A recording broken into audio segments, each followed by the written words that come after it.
after the huge capsize of the Ineos T6 boat, where it completely turned turtle, and all their systems were compromised. The boat is out of the shed in Palma after mods and repairs, and team captain Sir Ben Ainslie has declared that they are ready again for more testing.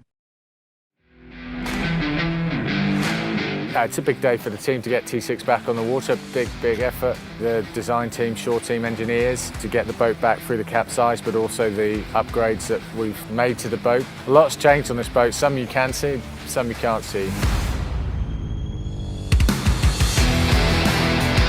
It was perfect conditions out there.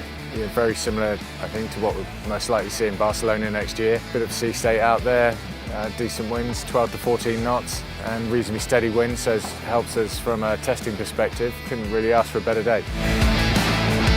We still have quite a bit to test with T6. Of course, always just trying to get perfect data coming through, or as accurate data as we possibly can. Days like today, if we can have a few more of those, it'll help us getting that data through, which helps us in terms of designing and configuring the race boat for next year.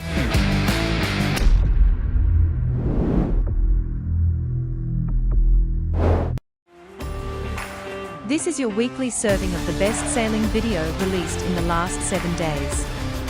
The World on Water, March 31st, 2023. At around 9 a.m. Universal Time, coordinated on the 26th of March, Rosalin Kuiper suffered a head injury after she fell from her bunk when the boat turned and slammed unexpectedly in heavy sea conditions. Rosalin was off watch and sleeping when the boat wiped out due to a large wave off the South American coast near to Cape Horn. When this happened, Rosalin was thrown from her bunk and hit her head just above her right eyebrow. So yesterday we were sailing on the other drive and I was in my bunk, in the middle bunk,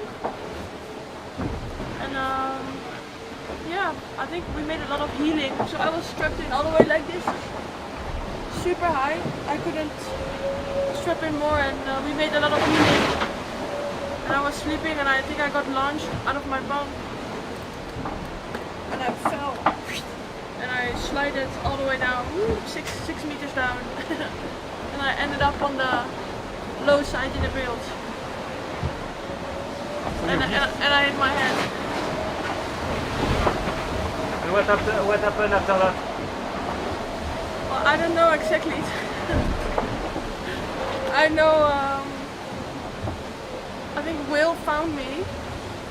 I know I had a lot of pain, but I had no idea where I was.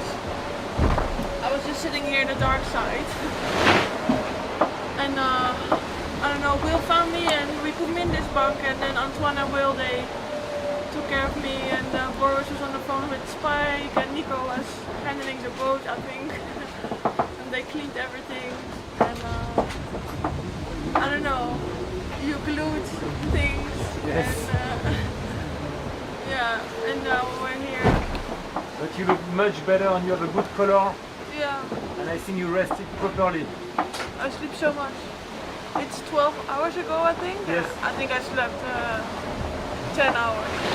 Yeah. Do you need something to drink? Okay. I was looking for if I may have my medicines again. You want them? If it's time for it.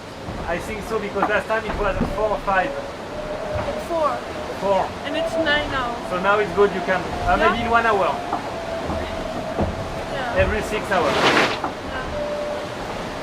But you know that the first thing you asked me yesterday night was if you were looking like a pirate. Do I look like a pirate? Totally. Like a good pirate. Ocean pirate. Yes. I'm ready for Cape Horn. Yes. 24 hours. You're a real Cape Hornian now. Yeah. Okay, just rest, Rosie.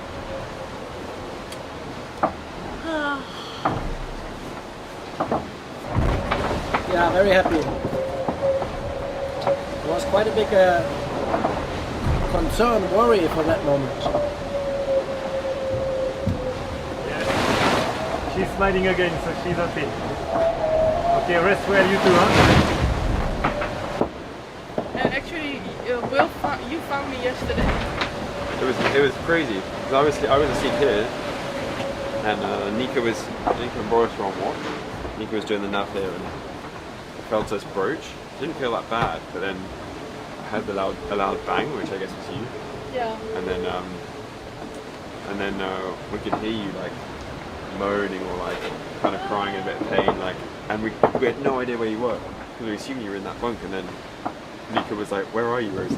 And then eventually we worked out you were down here. You were literally in a tiny heap there, and yeah, in a lot of pain. And, yeah, I think I had to explain to you where you were first. Yeah, I because you didn't even know you had no idea where you were. You know, you wouldn't expect to go all the way from that side of the boat all the way down there. So. I thought you guys we jived and you guys moved me first and my bunk broke. Yeah. Yeah. Yeah. And How did I get from there to here? We kind of helped you. You kind of worked out that the best place was kind of sort of come to the bunk. So I think you just needed like 2 minutes of just like, ow. Really? Yeah. And then we did a quick check on you first to make sure like that you could feel everything. And then you seemed okay enough to just quickly get in the bunk, and then much easier to look after you there. There was one moment when we look Will, when she started to sleep again. Yeah. And we thought you were like almost going unconscious, but it was not. That was the most impactful moment for me yesterday. Yeah. We'd obviously done that training before Christmas, which is super useful. Yeah.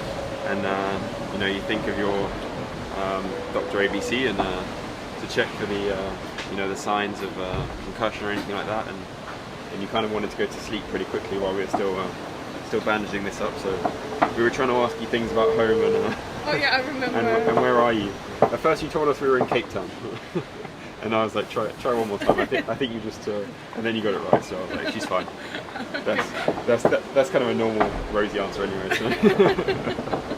Like, oh, I'm lucky to be taken care of by 4 guys, you know, and you guys take care of me very well. I know, like someone had cracked an egg on your head, but it wasn't an egg. But I'm wondering what I hit. Maybe the kitchen. I found the olive oil down there. So. Huh? I found the olive oil down there as well. So. Maybe you just went to drink some olive oil down there. It's ridiculous. There's many things you could have hit. But like, very lucky that I hit only this. Yeah, everything else feels alright? Yeah, my lower back is straight. I think this sleeping bag would have protected most of it. Yeah. Oh, anyway. My lower back, like my spine is painful. Sleep a bit more, Rosie. Thank you, man. Yeah, sleep well. Thank Bye. you.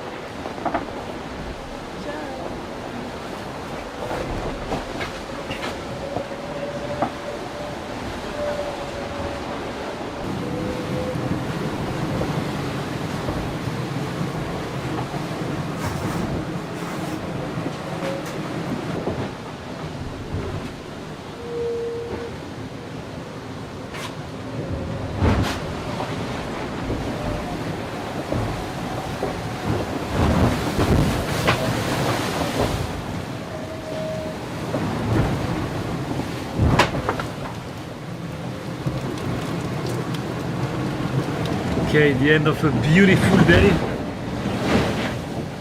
with many albatrosses flying around and Rosie just resting now, so we are just so happy for her that she's resting, she's alright.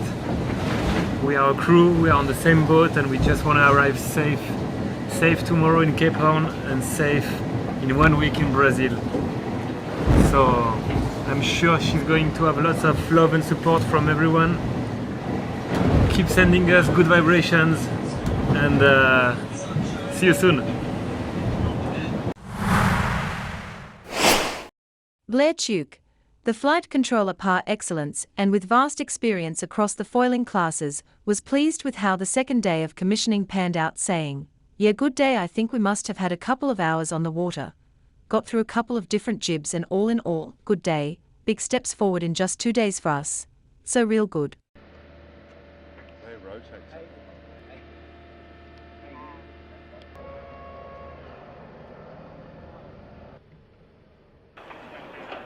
Blair Tuke, flight controller for Emirates to New Zealand. We've just had day 3 with Te Ruhutai back in the water. quite soft and gentle. Day 3 or day 2? Day 2, no, day 3 in the water, day 2 of sailing. So lost a day. Yeah, I know, you lost a day. I mean, it was soft and gentle. We left late to wait for the sea breeze to kick in. We got a little bit there, it was a bit patchy, but you guys got it up and going in quite what we thought was downrange anyway. Yeah, it was quite light wind, northeast breeze. You can see here we've got the cloud back over, so the old classic summertime in Auckland with the westerly southwest sea breeze and northeast, but we're out in the northeast, out in the channel there, and yeah, good day. I think must have had a couple of hours on the water, got through a couple of different jibs, and yeah, all in all, good day. Big steps forward in just 2 days for us, so real good. Yeah, well, we've noticed that the boat is slipperier in the light than the previous iteration of the girl. We were seeing maybe 7, maybe 8 knots, and you were taking off with the number 3 on. Could you have done that in the previous setup of the boat? I think we're a bit rustier probably at sailing than we were back over 2 years ago, but no, it certainly felt like it was going pretty good. It'll be good to get back in and have a look at the numbers and how it was going through the manoeuvres and take off. But no, I thought, you know, all in all, obviously a lot of new people on board. There's still people jumping on today that had never been on Te Rehu Tai or any big foiling boat like that. So you know, the cyclists did well, and Nathan's you know, going real nice. So yeah, pretty happy with where we're at. Yeah, on that, the Australian, the Wanji local, he's coming up to speed. He's obviously a world-class sailor, but even he yesterday was quite surprised at the loads the boat generates. You guys are old hats at it. How do you blow these guys? Is it just trial by fire, jump in there, or are you coaching them the whole way through? Oh no, obviously with someone of Nate's calibre, or you know, any of them, they obviously pick it up pretty quick. But yeah, real impressive even for us who've done it before, just how efficient these boats are when you get up and ripping, especially upwind. They go real fast. So it's been awesome to get back into that and feel the power of the boat. But yeah, obviously a lot on the testing list that we're trying to tick through. So yeah, pretty important time for us over the next wee while. Yeah, and that will mainly be with systems and sails. Obviously we can't fiddle with the foil geometry or anything, but stuff that we're probably not going to be able to see. Maybe we'll see the effect of it, but we're not going to see the cause of it. We're going to keep it inside the boat. Aero's obviously the big, you know, a avenue for gains. Is there any deck tread on this boat? I think, yeah, I think you've seen us running around a little bit in that one, and we all seem to be sharing the life jackets. You probably don't know who's who, but we're a bit short on that, so I think there's 3 Tukes, maybe a couple of furlings on there, so yeah. But no, I think, you know, in general this campaign there'll be smaller differences between all the teams, so a lot of changes probably will be harder to see, so I think that's will just be a bit of a trend. So. But no, it's going well, so pretty happy. Day 2, yeah. You're pretty happy? So Saturday tomorrow, looks like we might get some breeze in the afternoon. Are we going sailing? Oh, we'll see. We'll see what the list is here now and make a plan for the weekend. Certainly, I think we're ready to go. We'll just see. We'll find out shortly, yeah. Clouds, give us a good forecast. Yeah. Thank you very much, mate. All right, thank you so much. In 40 knots and 10-metre waves, Biotherm screamed down a wave and jibed, and the traveller car exploded, sending its bearings into the Southern Ocean. At the same time, the top batten in their mainsail broke, and this was noticed when they got back onto the original course and things settled down. Paul and Sam explain.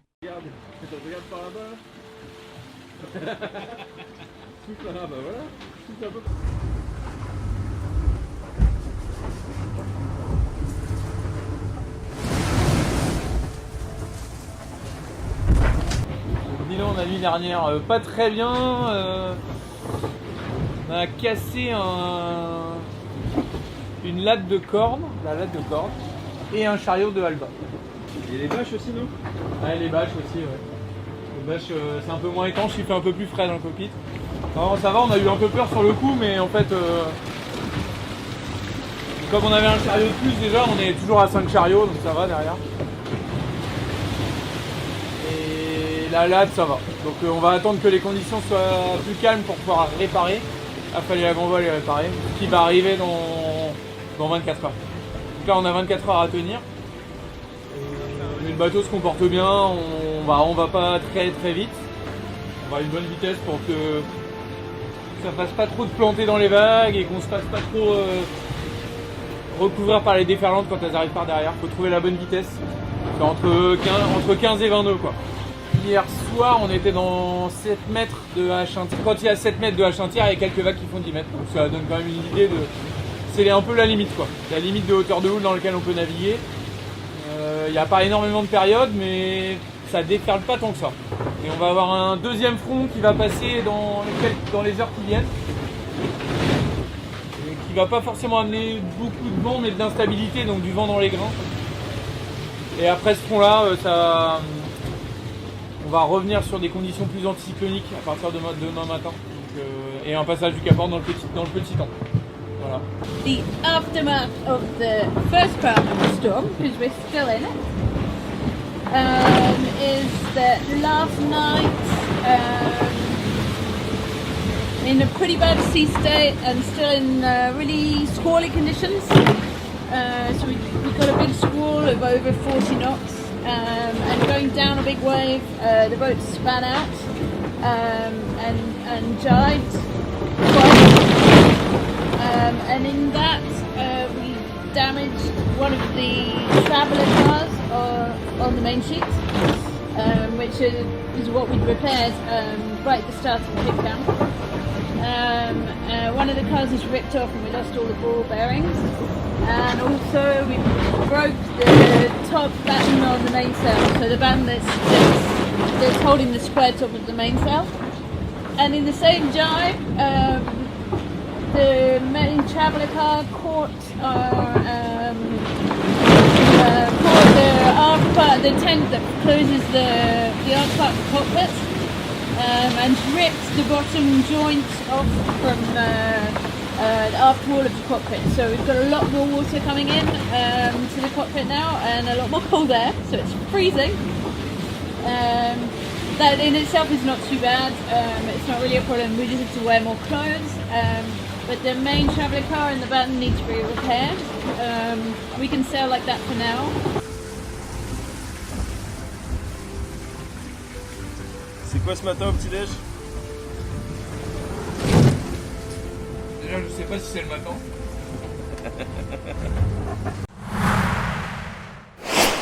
Sebastian Boehm and his smuggler crew fired up on day 1 of Act 1 in the 2023 Palace Capital TP52 Gold Cup Series.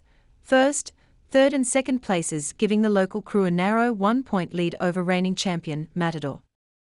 Hosted by the Cruising Yacht Club of Australia, Day 1 consisted of 3 windward-leeward races, with David Doherty's Matador claiming the opening race and the final race, a fifth in between blemishing their scorecard. With the race wins accounted for under the predominant TPR scoring system, Craig Neal's Quest is in third place following a pair of seconds and a fourth place. Quest is just 2 points off the lead.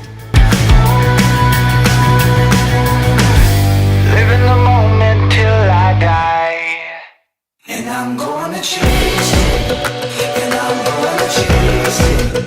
I know we can't ignore it, no matter how hard we try. And I'm gonna chase it, and I'm gonna chase it. I know we can't ignore it, no matter how hard we try. That was a great day for us. We got the boat back to our previous level of performance. It felt good that the crew work was perfect, the boat's in good shape, and we picked some great shifts today and had good boat speed, and when you put it all together, you get good results.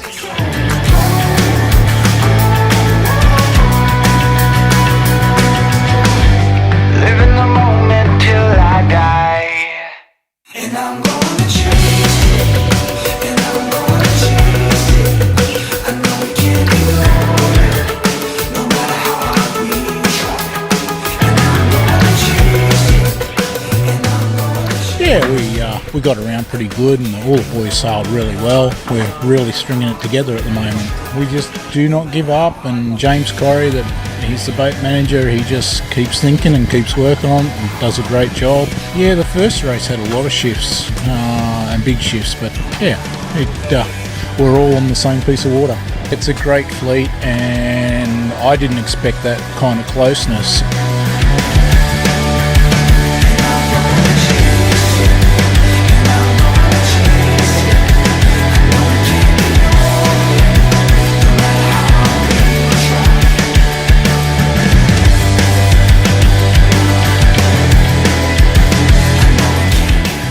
a good fun day out there. We had reasonably good breeze, and the sailing is great fun. The competition's fantastic. Boat on boat. We're all grouped together, and anybody's day. Well, I mean, Smuggler, we couldn't shake them all day. I mean, they sailed a fantastic 3 races. I think they're probably leading or equal leader at the end of the day, with Matador, who sailed pretty much flawless all day as well. So it's close racing.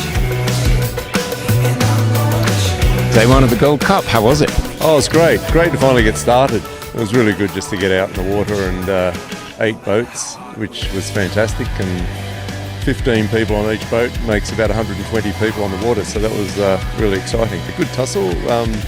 Smuggler and ourselves have a great rivalry all the time, and very similar boats, of course. So I think they're just ahead of us at the moment. You can come from anywhere and win with this sort of rating system, which is great.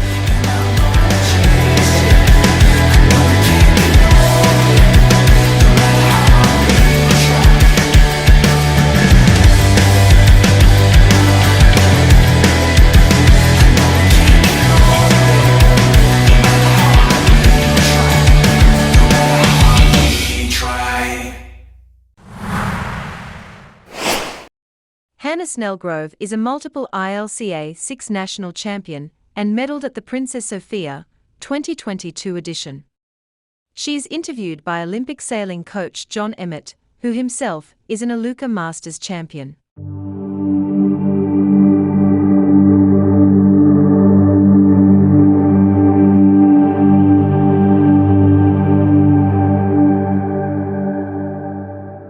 So Princess Sophia Regatta, it's one of the biggest and most important regattas in the calendar year, and I would imagine it's one of your favourites. So Hannah, can you tell us a little bit about last year and your preparations for this event? Yeah, so I won silver here last year, and it was just a really good start to the season. It was a windy regatta, but Goldfleet was a little bit less windy, quite shifty for us on the course we were on.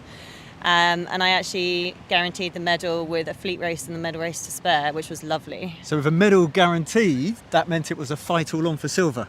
Yeah, so I had a silver-bronze match race with Vasilia from Greece, yeah. And that's the joys of the medal race, all good practice. Yeah, it was a really fun medal race actually. It's not a scenario you're in very often where neither of us could get gold and neither could get fourth, so it was literally just who beat who. And I've not been in that scenario before, so it was fun. Yeah, no, and I said it's such good practice. I'm looking around the boat park, and it's getting full. It's going to be a big regatta. What's your thoughts about the runners and riders for the next few days? Oh, I think it'll be really interesting to see because we've all been kind of training in slightly different places over the winter. So it's the first time really that everybody is coming together in one place. The Europeans has just happened in Andorra in Italy, which we actually chose to miss just to get some more training in. But yeah, it's the first time that we've seen... But you've been training here, haven't you? We have been training here, which may be a very good thing for this regatta. Well, maybe. I don't know. Palma can throw up a whole range of different conditions. So, hopefully it'll be good for this regatta. But So forget this is being recorded, but what would you expect for the Princess Sophia conditions-wise? I think you've got to be really adaptable here. On the basis of what we saw in training, the forecast doesn't always resemble what you get when you go out afloat. That's always true. Always true. But I always think particularly so in Palma because you get some... pretty cool thermal effects here, so you can get a nice sea breeze, but then when that fights with the gradient, then you've got to kind of expect the unexpected. And maybe roll a dice with your race strategy. Maybe. Okay. Well, thanks very much for your time, and we're going to try and watch this every day. Thank you. The GWA Wingfoil World Tour is excited to hit Cape Verde for the first World Cup of the pure wave discipline. We want to unite the best wingfoil wave athletes at one of the most renowned and best wave locations in the world to showcase the highest level of wingfoil wave performance in this surfing-only event. Maui Bay's Zane Schweitzer avoided any catastrophes. The renowned waterman with his famed competition pedigree dispatched Italian Gregorio Pugliese using his surfing experience to the full.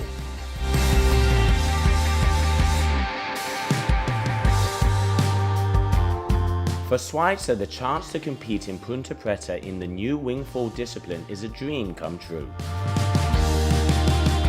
Man, this is definitely one of the best waves I've ever wingfoiled, and for sure the best yet we've ever seen in the GWA. So grateful to come here to Punta Preta. I've dreamed of riding this wave.